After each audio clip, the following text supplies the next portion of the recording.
the wool spun into thread and then woven into fabric before they could have it dyed and sewn into clothing. Before the Industrial Revolution, pottery was made by hand, which meant it took a long time and it was expensive. Getting the resources to make the pottery could take a lot of time, and creating it was difficult.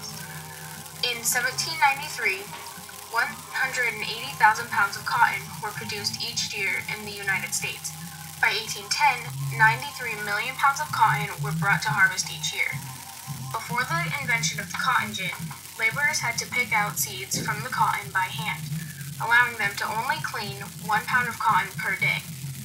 Before the Industrial Revolution, labor for making clothes, pottery, and cotton was much harder than it was prior to the Revolution because of all the new inventions and machines created during the Revolution.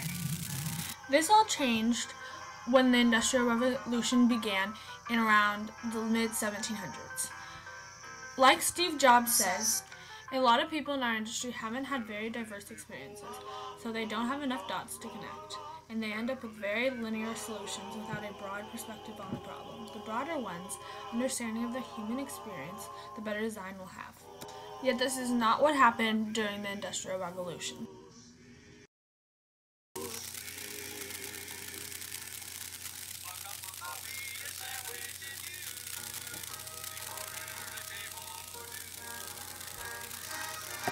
Textile manufacturing consisted of two industries, the cotton industry and the woolen industry.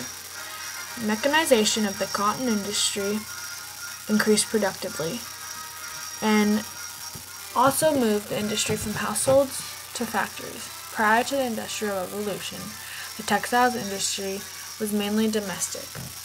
The Industrial Revolution also saw an enormous increase in the power of machinery. Inventions such as the cotton gin, made in 1792, began to arise. The earliest factories dealt mostly with textiles and mills. The idea of a factory was prevalent during the period of rapid industrialization. On the other hand, the woolen industry thrived before the industrial periods because the resources required were all present in Britain itself.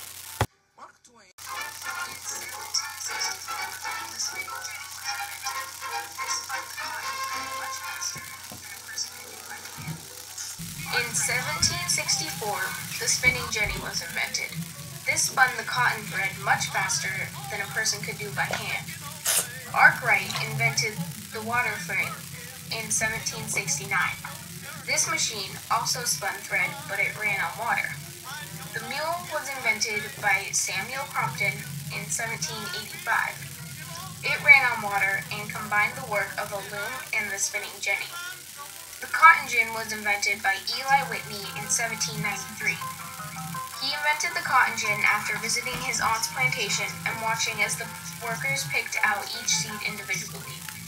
Before the cotton gin was invented, laborers could only clean 1 pound of cotton per day, making the total cotton production 180,000 pounds per year.